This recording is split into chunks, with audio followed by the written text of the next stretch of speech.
Well, good morning and welcome back to the Broadcast Retirement Network. I'm Jeff Snyder, and this is BRN AM for Friday, June 19, 2020. Here are our top stories.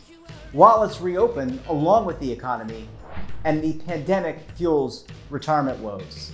Well, joining me now to discuss this and a lot more, Devin Banerjee is the Senior Financial Services Editor for LinkedIn, and he's also the editor of the This Week in Finance newsletter, which you can, of course, can find on the LinkedIn platform. Devin, thanks so much for joining us on the program this morning.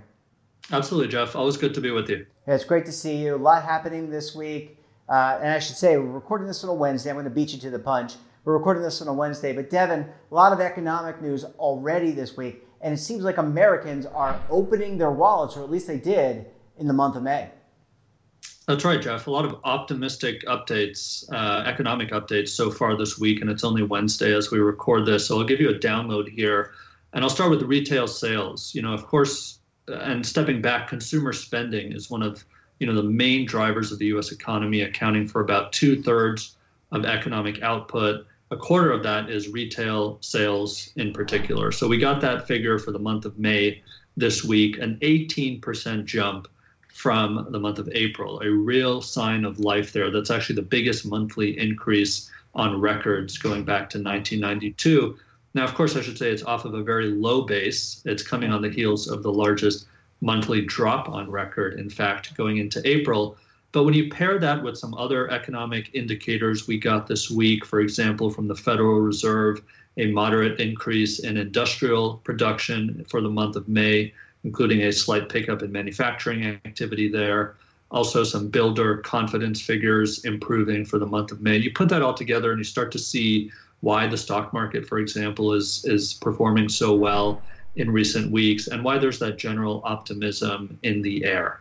Now, of course, the largest question hanging over all of this is how sustainable are some of these positive trending indicators. Doug McMillon, the CEO of Walmart, was saying recently that yes, they saw a solid start to their to the month of May for their U.S. business, but he believes that stimulus spending and some of those measures that you and I have talked about may have been a large contributor to these trends. So those $1,200 checks that went out to many American consumers, the financial assistance for households and businesses that we've seen come from both the government and the Federal Reserve, even those $600 a week boost to unemployment benefits that started in April and is continuing through July 31st, all of these may be contributing to a temporary boost in these figures. Now, I said this week we got a lot of economic indicators. We've also heard from Jay Powell, the chair of the Fed, twice so far this week. Wow. Tuesday in front of the Senate, Wednesday in front of some members of the House. On Tuesday, he cited these May retail sales as real evidence that the U.S. economy is entering what he calls the second phase of this economic episode. The first being the shutdown, the second phase being a bouncing back, and the third phase being a stabilization. Now today, on Wednesday, in front of the House, Powell said, yes, we may be entering the second phase, but it's a very fragile phase. In his words, it's a critical phase, and he urged Congress not to pull the fiscal support that it has been pumping into the economy as well. So again, some real signs of optimism there, which is really infusing the stock market, as I said. But again, the big question being how sustainable are these economic indicators, and how fragile are they? Yeah, I mean, Devin, I guess the real answer is no one knows, right? I mean, there's the unpredictability of the coronavirus itself. We don't know if yet we're going to have a second wave, or it seems more than likely we're going to, because it seems there have been some peaks in different states that have reopened. One of the things that concerns me, though, Devin, and this is not really an economic issue, but I think it definitely has economic implications, is that I'm in Jersey City. We go to New York. We go to Jersey City from time to time. My folks live in Baltimore and Maryland. A lot of people are kind of resuming normal activities and maybe not necessarily wearing masks. And I don't know if that's just because they're bottled up or maybe they're just willing to assume more risk. But that has me worried when it comes to this second wave or even a third wave of this pandemic when we do not have a vaccine.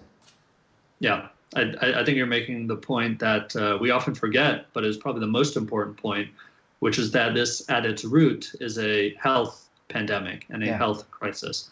And I think the data that we get around people's health coming out of these various reopening phases across the country will be paramount and the number one priority in determining economic sentiment and optimism going forward.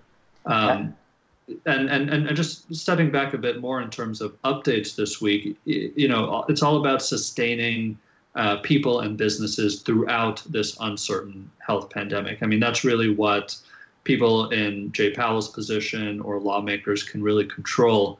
So I'll just note one more development, an optimistic one this week, is that Main Street lending program by the Federal Reserve is finally opening its doors. This is the one announced back in late March. It's been debated since then. It's actually been upsized twice, which is good news, now at $600 billion. This is meant for those businesses that are not so large or prominent to have easy access to the capital markets, but are also too large to tap the Small Business Administration's Paycheck Protection Program loans. So under this program, the Federal Reserve will buy 95% of loans to these types of businesses directly from the banks that originated them. And this is for businesses that were in sound financial conditions pre-pandemic and were just dealt a heavy blow by the pandemic. So some good news there for a lot of businesses across the country and employees of these businesses. A really unique program, as I said, quite a challenging one to set up. Jay Powell said it was probably the most challenging of all the stimulus programs set up to date. And these are 5-year loans structured as floating rate loans with some deferred payments, no principal payments for 2 years, no interest payments for 1 year. So some good news there, at least for employees of businesses and business owners across the country. Yeah, especially important given that we're going to be reopening a lot of these states and going into phase 1, at least in some, and then some are opening up into phase 2. And Devin, it takes all different types of businesses. I know the small businesses we're focused on, but it really, these what I would call middle-sized or medium-sized businesses, I don't know what the proper acronym is to associate with them, but it certainly is important to keep this moving, this money moving, and keep these companies, organizations funded so that they can keep employees on the payroll. I mean, hats off to everyone involved, from the administration to the Congress to the Fed, all the staffs. I mean, there must be tens of thousands of people who are involved with either drafting the bills, passing the bills, or implementing this. And credit goes to them. I think they've been working around the clock. Yeah, and I just want to highlight a point you just made, which is keeping people on payroll, keeping people employed. When you step back all the way, the real long-term lasting damage from all of this would come from a higher sustained level of unemployment. Mm-hmm. So trying to combat that is really, and of course that's one of the Fed's mandates in terms of full employment, but that's really just economically what is so important here. So that unemployment figure stood at 13.3%.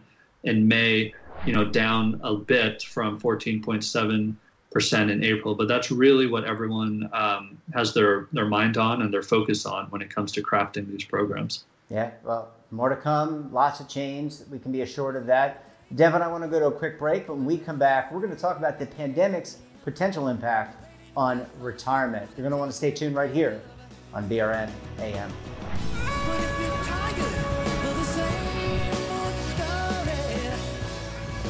Imagine a new television network that will make you richer, healthier, and in control of your financial future.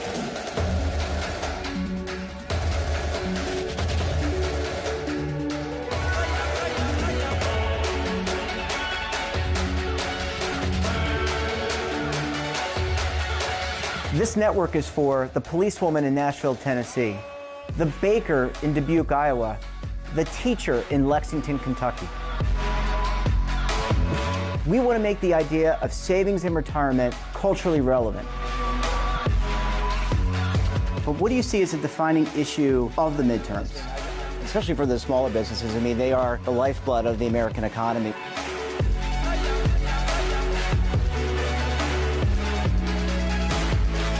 Featuring exclusive interviews, current affairs, and docuseries. 33 years old, you retired early. The philosophy is money only matters if it helps you live a life that you love. But you got to start thinking about retirement as soon as you get in. The Broadcast Retirement Network will drive very high engagement with premium partnerships. So this isn't retirement and savings for your parents or grandparents. This is for all Americans. And we're going to change the way you think about money.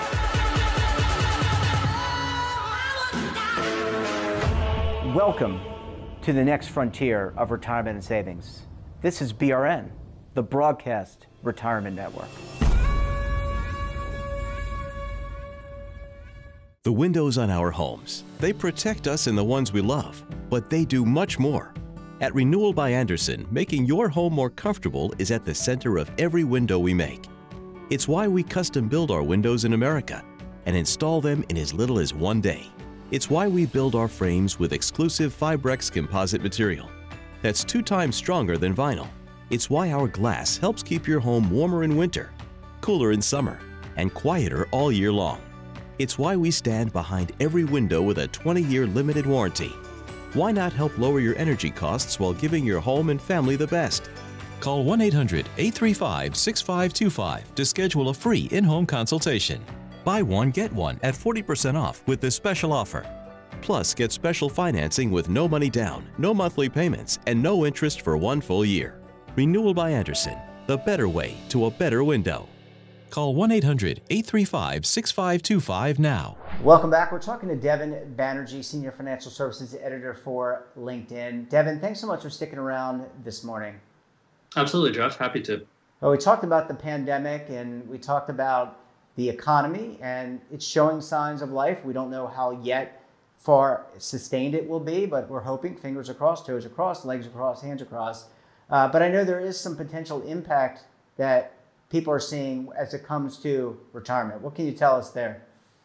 Yeah, look, Jeff, I mean, you and I have talked about what the markets have been doing the past few weeks and months. And, you know, I talk about it with my friends a lot, my colleagues. And for those of us who are in our 30s or 40s or even people in their 20s, you know, it's fun to talk about these things, to track it, to have intellectual debates. But honestly, you know, we are 30, 40 years away from retirement in the cases of those age groups I mentioned. And there's this real interesting conversation coming out and data coming out about those who are really close to retirement and what kinds of actions they've been taking during this period. So for those approaching retirement, they've also approached this really difficult investment decision, which is waiting out a rebound or beginning to exit the market. And it's really putting on display a lot of behavioral biases and a lot of kind of quirks around trying to time the market that we all know are bad for us and that we should not be following, but really get put on full display during periods of crisis and uncertainty. Mm-hmm. So one of the most circulated things I've seen on financial Twitter and on LinkedIn as well is this data coming out from Fidelity this past week, which found that 1/3 of investors above the age of 65 actually sold all of their equity holdings in the period February 20th to May 15th. 1/3 of them basically exited the stock market. That compared with about 18%, which I personally still think is quite high for investors across all age groups. Now, of course, you know, professional financial planners, professional financial advisors I would venture to say would never recommend making such a drastic move anytime. You know, often they're recommending gradually reducing your exposure to more risky assets like stocks as you approach retirement, while increasing your exposure to less risky investments like government bonds, for example. But this is really putting on display those behavioral biases like loss aversion, which is when, you know, people tend to prefer avoiding losses over acquiring an equivalent level of gain. So they'd rather not lose, you know, another 5, 10, 20% of their invested capital. They'd rather not lose that than gain even that same amount. So again, the data is starting to show that people are acting quite, emotionally, which I think you and I spoke about in March when the markets were really gyrating the most. The top advice that we were gathering on LinkedIn from certified planners and financial advisors, and number one is not to panic. It's to sit back and accept that what's happening is a regular occurrence every cycle, and to put that, put those immediate worries away and to start thinking through your larger plan. And so, unfortunately, we're just seeing those behavioral biases on full display right now. Well, emotions, obviously, they're hard to keep in check. And, we often talk about emotional intelligence, and that's the ability to control your emotions and be able to think logically. People don't always do that. And we saw a lot of that during the financial downturn in 2008. Obviously, it's disappointing, and people have their reasons for doing what they do. But I can't help but think that if you do that, you lock in your losses, and you may have a very good look. You may have a very good need, right? The CARES Act allowed for some of these withdrawals, people to make changes, and also people can go in and just make exchanges. They can move out of equities and move into bonds. They can move into stable value. They can move into money market. All those things are at their discretion. But obviously, or not obviously, but it is obvious to me and people within the industry that has a significant impact on balances and can really impugn your ability to retire when things bounce back. The other curious thing, Devin, is not curious, but it'd be really interesting to see, you have the Fidelity data. I know Vanguard just released their How American Saves report. It'd be interesting to see the different relationships to the data from different providers. Is it consistent? Is it not consistent? I know the Employee Benefit Research Institute does a lot of that, pulls data together, but and they do that, I think, on a monthly or quarterly basis. But it's going to be really interesting to see in totality what the impact is. Yeah, absolutely, I agree. I mean, different data sources, providers, and their methodologies are always worth questioning, and it's hard to, even when it's statistically significant and done robustly, it is hard to think about that sample representing perfectly the larger population. But I would say these emotional reactions and behavioral biases we do see on full display all the time, anecdotally, and people talking about how they should try to time the market. It's just one of the most constants in life, basically. It's like gambling. It's like sports betting. I mean, if you think that or anyone knows, I'm just going to say it, I'll get on my soapbox. If you believe that you know more than the market can know, and you can go in and go out, I think you might get lucky once or twice. But if you think you can consistently do that over a sustained period of time, statistically, it's not possible. I don't see how it's possible. And I would just say statistically, it's always in hindsight when you see and realize that a long-term perspective would have benefited you the most. And so another of the most circulated things I've seen on financial social media this week was Vanguard putting out its latest 10-year forecasts based on its capital markets model. So it does this every now and then, but it really got picked up this week because it was showing U.S. equities with a 5 to 8% annualized return over the next, and of course these are all just projections based on inputs in its model, but 5 to 8% projected annually for U.S. equities, 8 to 11% for global equities ex-U.S., compared to 1 to 2% for U.S. bonds, or treasuries, of course, just 0.4 to 1.4%. And so even if the markets are reapproaching all-time highs, which they actually did earlier this week, I mean, many of the models are still showing, mid-single-digit percentage to high single-digit percentage annual returns, in equities. And of course, that's going to gyrate, in between the years. But it's only, as I said, in hindsight, when you look back over the cycle, that you realize if you did exit early, you realize that it was possibly a mistake. Yeah, you're going to be kicking yourself because you could have a lot more over time, and when you retire, and you're not going to be, the thing to think about is you're not going to take all that money out when you retire. So the day that you hang up the cleats or you hang up the job and you go out to mow the lawn or play golf, whatever you do in retirement, you're not taking all the money out at once. You're going to take Right. it out over a period of time, and therefore you want to have some level of market exposure. But look, I think it's just human behavior, human nature, and we're just going to have to see how it all plays out for people. I hope people try to rely on their logic and work on their emotional intelligence. But I can tell you, I for one can tell you that is extremely difficult, especially when you're watching the markets go up and down each and every day. Maybe we shouldn't be watching that. Yeah, and it comes back to something you and I have talked about over the years, which is just financial education. I mean, for those of us who do try to educate ourselves, who are aware of these data points, these statistics, and these behavioral traps, but for many ordinary folks who have the ability to control how their retirement is allocated and invested, they're not so educated, not by any fault of their own, but they have other careers, other jobs, Yep. and maybe they've never learned that from their employer or their plan provider or in school. Yeah, Back in the day, back in college or in high schools. So I'm a big proponent of even more financial education for people in high schools and in core college curricula. Absolutely. I agree with you. I think this is a key area, whether it's during a time of crisis or a time of, a 10-year boom that we just underwent.